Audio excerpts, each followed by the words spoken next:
Salut à toi, c'est Yams, j'espère que tu vas bien. Aujourd'hui on se retrouve pour la première vidéo sur cette chaîne entièrement consacrée, donc à 100%, à Détective Conan et tous les sujets qui gravitent autour de cette série, de ce manga qui est mon préféré tout simplement. Alors ça faisait longtemps que je voulais pouvoir proposer des vidéos Détective Conan quand je le voulais, et j'avais réfléchi pas mal à l'idée de créer cette seconde chaîne, et après les résultats en commentaire, on va dire, d'un mini sondage que j'ai posé dans ma dernière vidéo, sur ma dernière vidéo Détective Conan sur ma chaîne principale. Alors j'ai vu que l'idée plaisait à beaucoup de monde, et même sur le Discord, etc. Donc j'ai décidé de faire ce premier pas, afin d'avoir une chaîne entièrement consacrée à Détective Conan, ce qui me permettrait d'en parler plus régulièrement et plus librement. Alors il y aura des formats différents bien évidemment, c'est-à-dire que ça ne sera pas toujours que de la facecam, il y aura aussi de la voix off, des montages, des théories comme j'aime bien faire, etc. Donc il ne faut pas s'inquiéter. Et aujourd'hui, pour la première vidéo de cette chaîne, j'ai décidé d'inaugurer Détective Yams avec un sujet particulièrement intéressant, mais pas très prise de tête, c'est-à-dire la romance, la relation qui existe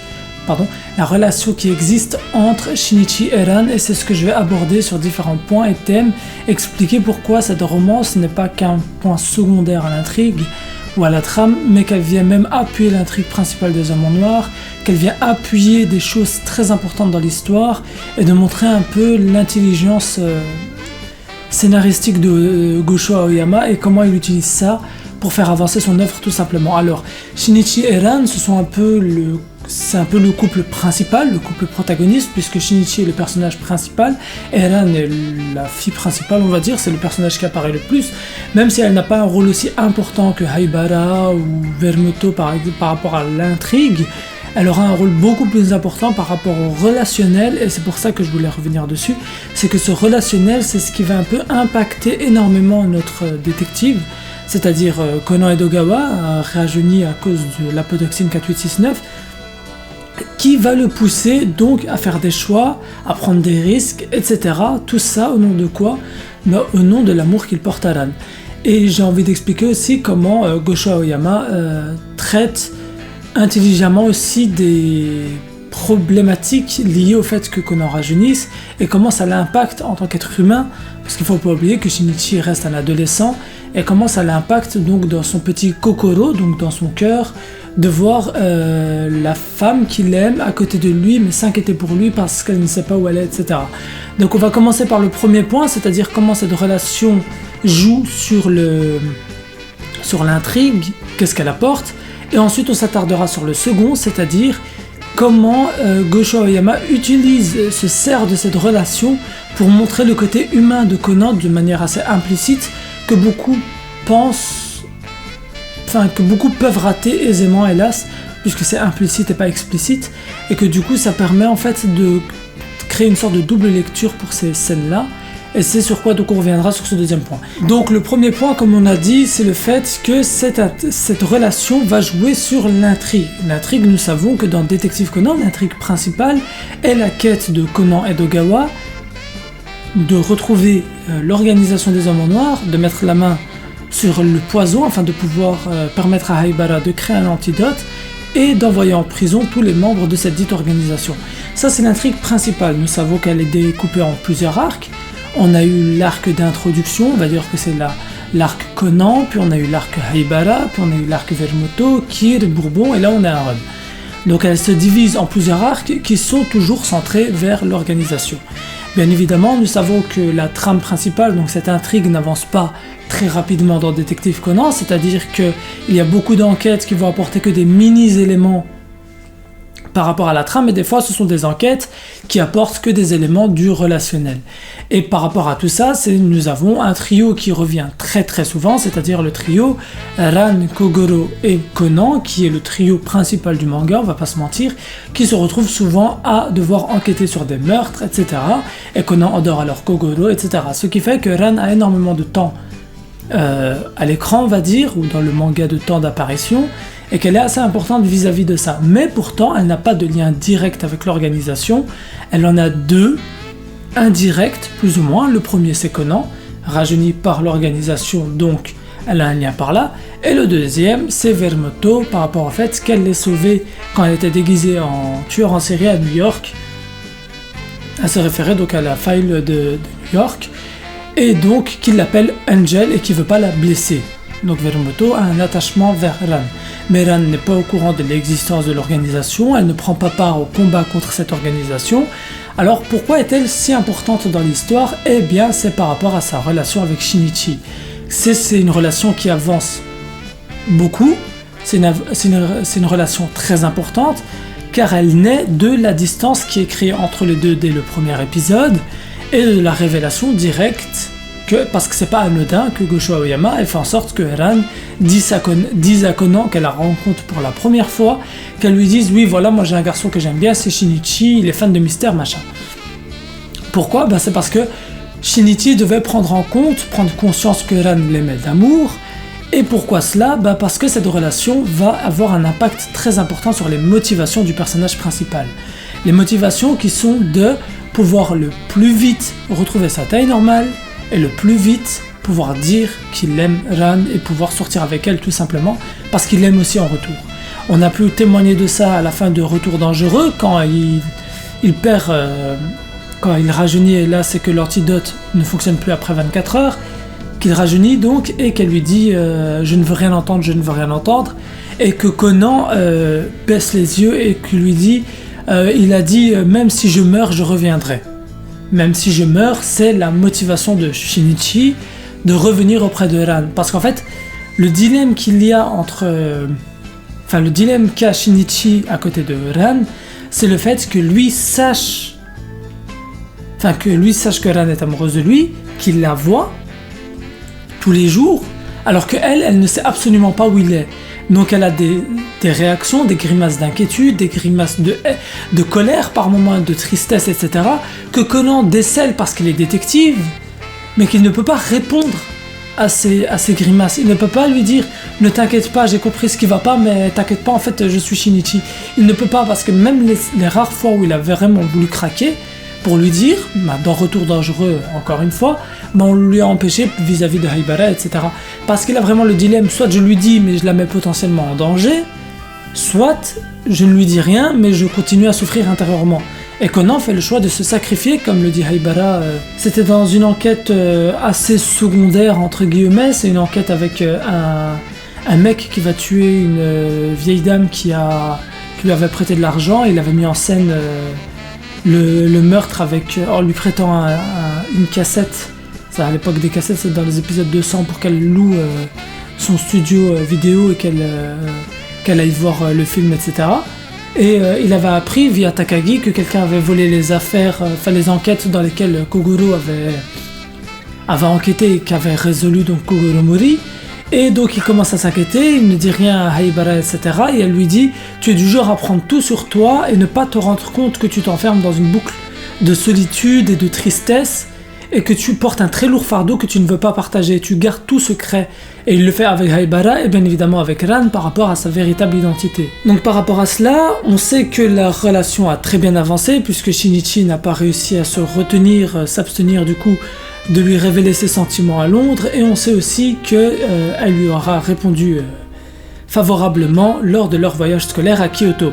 Mais même ça, ce ne sont pas les points principaux de leur relation, ça on peut considérer plus ça comme du fanservice ou juste une manière de développer leur relation, mais qui n'a pas de lien direct avec la trame, étant donné que ça n'impacte pas la motivation de Shinichi plus que ça, puisque nous savons que Shinichi a toujours été motivé à l'idée déjà de coffrer des délinquants, etc., enfin des criminels, plutôt, ce serait plutôt le terme juste, mais qu'ici nous sommes face pas de simples criminels, une grosse organisation qui prend des risques énormes, et encore une fois, ces risques-là, des fois le moteur de Conan, ce qui lui permet de ne pas s'arrêter dans cette course, c'est Ran en fait. Et c'est quelque chose que beaucoup peuvent passer au-dessus, même en tant que fan de Détective Conan, qui ne se rendent pas compte, parce que c'est des petites paroles lâchées comme ça à gauche à droite, qui nous faut comprendre que la motivation ultime de Conan Edogawa, c'est l'amour qu'il porte à Ran, et c'est pourquoi Ran est aussi importante en fait. C'est pourquoi leur relation est aussi importante par rapport à l'intrigue et la trame principale. Et c'est pour ça que notamment la relation Heiji Kazuha ne se ressemble en aucun cas à celle de Ran et de Shinichi, mais je reviendrai sur celle de Heiji Kazuha dans une autre vidéo. mais ce n'est pas un copier-coller version Osaka, non. Elle apporte d'autres problématiques et d'autres développements qui ne sont pas présents donc dans la relation Shinichi et Ran.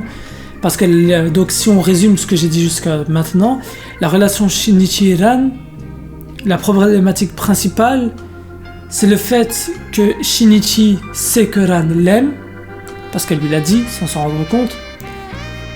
Il la voit s'inquiéter, il la voit être perdue, triste, mais il ne peut pas réagir. Il essaye de mettre en place par moments des choses pour essayer de calmer cette tristesse et cette inquiétude, notamment un deuxième téléphone, l'appeler de temps en temps, lui donner le numéro, même si c'est dangereux, à un moment il décide de lui donner le numéro du téléphone de Shinichi, etc. Pour un peu contenir Ran par rapport à cette inquiétude et cette tristesse, mais que lui, il est triste parce que bien évidemment elle ne lui manque pas parce qu'il la voit tous les jours, mais il a cette tristesse de ne pas pouvoir lui avouer, de devoir lui cacher des choses, un peu comme Masumi a quand elle cache des choses à Ran, etc. que beaucoup ne comprennent pas, hein. Petit tacle pour les discussions du Discord, c'est exactement la même situation pour Masumi que pour Conan vis-à-vis de Ran. Bon, je dis exactement, mais pas exactement à 100%, mais vous m'avez compris. Ils ont un but derrière la tête, mais ils sont pas libres de leurs mouvements, ils sont pas libres de leurs paroles, donc ils peuvent pas tout révéler. Donc du coup, ça crée cette tristesse en Conan, et c'est là qu'on va rebondir sur le deuxième point, c'est-à-dire le développement implicite que fait l'auteur vis-à-vis de cette relation pour le personnage principal. J'ai expliqué vis-à-vis de plusieurs points comment Ran se comportait, comment elle était développée, par rapport au fait que c'est un personnage qui plus le temps passe, plus on considère qu'elle est forte, mais qui en réalité ne l'est pas, comme elle le dit. Sonoko, ah tu es forte, moi il suffit que je ne vois pas Makoto 2 semaines, que je suis morte d'inquiétude, etc. Et nous avons Ran qui ne répond pas et qui à la fin de l'enquête, c'était par rapport à la Saint-Valentin, rentre en pleurant en disant non, je ne suis pas forte du tout, je suis morte d'inquiétude aussi, je n'en peux plus de cette situation, mais je le cache. Et donc en fait c'est un peu ça, parce que Conan le témoigne, et on voit donc Ran au début du manga petit à petit sombrer dans cette tristesse, cette inquiétude, cette angoisse de perdre Shinichi, etc. Et ne pas comprendre en fait pourquoi elle est autant attachée à cette personne, parce qu'elle sait qu'elle l'aime, mais pourquoi ça la ronge de l'intérieur d'être aussi inquiète autant. Pourquoi c'est aussi fort en fait ses sentiments envers lui, elle ne comprend pas. Petit à petit elle fait le pas sur ses sentiments, elle comprend, elle apprend à vivre avec la distance, surtout que Shinichi met en place des moyens de la contacter, etc. pour un peu réduire cette distance physique en s'approchant moralement. Donc grâce à la voix près du téléphone, etc., les SMS, etc. Enfin chez eux c'est des mails, mais vous m'avez compris. Et donc nous avons une Ran qui descend au début du manga, à un point où elle pleure, machin, etc. Qui remonte petit à petit, mais qui redescend par moments, etc. Pourquoi ? Parce que c'est une adolescente qui n'est pas très forte, qui ne comprend pas la situation. Et c'est là que joue le développement de Ran, c'est sur ces espèces de montagnes russes d'humeur qui fait que Shinichi doit toujours trouver un moyen de l'aider à retrouver son humeur sans pour autant mettre en danger sa couverture et son identité. Mais Ran devient de plus en plus forte, et le fait qu'il va lui avouer ses sentiments, etc. va un peu cacher le fait qu'il lui cache beaucoup de choses, parce que Ran est peut-être maladroite, elle n'est pas très intelligente, mais elle sait très bien que Shinichi lui cache 1001 choses, et ça commence à la frustrer de plus en plus. Mais voilà, elle peut prendre part, elle peut mettre ça de côté grâce notamment au fait qu'il lui révèle être amoureux d'elle, etc. Mais pourquoi ce développement de Ran est très intéressant, c'est parce qu'il réagit directement sur Conan, et je parle bien de Conan, donc le petit, qui témoigne de tout ça et qui à travers un regard rend une scène totalement différente de ce qu'elle aurait pu être, et c'est ça que je veux dire par un développement implicite, c'est-à-dire que Conan ne parle pas beaucoup par rapport à ses sentiments à lui. De temps en temps, on a le moment où il dit « je les attraperai, peu importe le coup, je reviendrai vers Ran, etc. » Ça, c'est vraiment les moments où il signe un traité de motivation, si vous voulez. Mais par moment, et la plupart du temps, le développement de Conan se fait à travers une tête baissée. Le développement de Conan se fait à travers une tête baissée, un regard sur le côté, les lunettes qui brillent, une bouche qui perd un sourire. C'est ce genre de choses-là qui vont montrer tout le dilemme et toute la souffrance du personnage principal, cette souffrance qu'il porte comme fardeau, comme expliqué plus tôt, vis-à-vis de Haybara, ce qu'elle a raconté, qu'il ne partage à personne, et que plusieurs personnages sont capables de ressentir. Ces personnages sont Haybara, Heiji, etc. Enfin, plus principalement ces deux-là, qui veulent pouvoir libérer un peu le fardeau. Là, je parle notamment de Heiji, qui fait tout pour libérer un peu le fardeau de Conan, comme durant l'arc Vermoto, ou le fait qu'il cherche des informations sur Mizuna Shirena et Hondo Esuke dans l'arc Kier, etc., qui essaye de le mettre en garde, qui lui dit « Attends, si c'est la compagnie, ne plonge pas dedans Kudo, si t'as besoin, je suis là, etc. » Il essaye de libérer un peu le fardeau de Conan par rapport à ça. Ou par rapport à Retour dangereux, quand Conan lui dit « Elle le sait parce qu'elle a fait le... Elle a proposé d'être... de donner du sang, d'être la donatrice du sang pour la transfusion. Donc elle connaît mon groupe sanguin, elle connaît pas le groupe sanguin de Conan, mais elle connaît le groupe sanguin de Shinichi, donc elle connaît ma véritable identité. Heiji dans l'avion, quand Kazuha lui disait ouais viens on revient, etc., il était comme ça, posé près de la fenêtre, en train de réfléchir à une chose, c'est comment aider Shinichi. Et en fait c'est un fardeau qu'on peut comprendre vis-à-vis des petites réactions de Conan, mais aussi des réactions des proches de Conan, Heiji qui devient son meilleur ami, et Haybara qui analyse un peu Conan et qui est un peu dans la situation, je sais qu'il fait ça aussi pour moi, mais je ne peux pas l'aider. Et c'est tout ça qui fait que Conan est un personnage bien plus développé que ce qu'on imagine, et bien plus humain que ce que les gens pensent. Conan, c'est pas le personnage qui résout les enquêtes en 2-2, qui fait des plans mastermind contre l'organisation, qui utilise le FBI, machin, etc.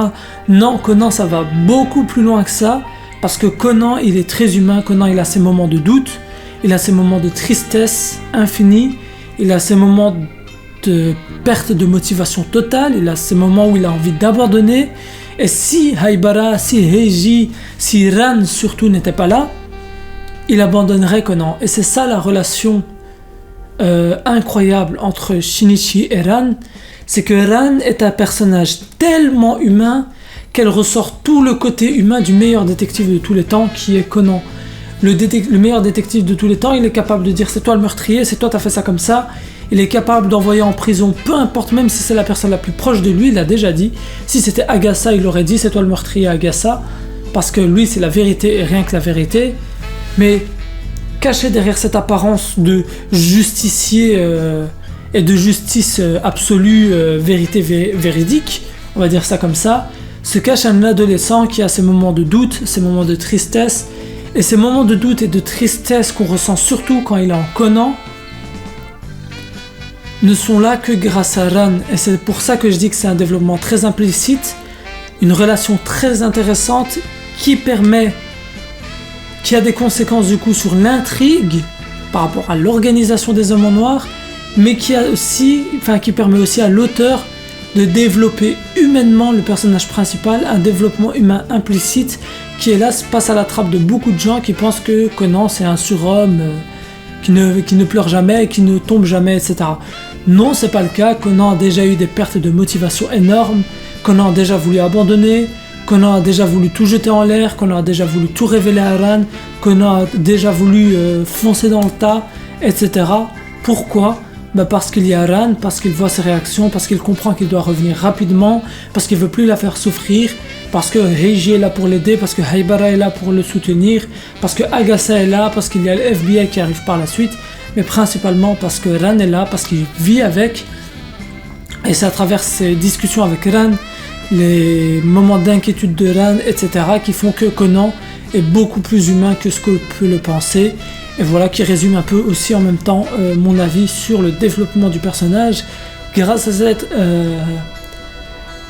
cette relation, et pourquoi il s'agit du coup de mon couple préféré, pourquoi j'aime énormément Ran et pourquoi je ne considère pas Ran comme un personnage inutile comme beaucoup peuvent penser. Certes, elle a un rôle secondaire voire même tertiaire dans la trame, principale directement, c'est-à-dire dans le combat contre l'organisation, mais elle apporte tellement à l'histoire, à l'auteur, elle permet à l'auteur de développer des choses qu'il ne pouvait pas développer avant, et c'est ce genre de choses-là qui permettent de faire en sorte que Ran est un personnage très intéressant et que Conan est un personnage très humain. J'espère que vous avez apprécié cette vidéo qui sera quand même un peu longue étant donné que quand je dépose la caméra comme ça, je me permets toujours de parler plus longtemps, de partager mon avis vraiment humainement, encore une fois, d'être vraiment direct. Sur une feuille de papier, je n'écris que les titres des points que je dois aborder, ensuite je laisse mon humble avis combler, mes humbles analyses, etc. J'espère que la vidéo vous aura plu, n'hésitez pas à me dire quelle couple vous me souhaitez voir traiter prochainement, même si cela ne veut pas dire que le prochain sujet de la vidéo sera un couple. J'ai des théories à vous proposer, j'ai plein de choses à vous proposer, ne vous inquiétez pas sur Détective Conan. N'hésitez pas à rejoindre le Discord qui a une partie Détective Conan, on parle beaucoup de DC dessus. N'hésitez pas à venir sur Twitch aussi quand je fais les lives réactions Détective Conan ou même pour les autres lives et discussions, etc. Donc voilà, vous aurez tous les liens en description. C'était Metante Yams, Shinji Soa, Itsumo Hitotsu.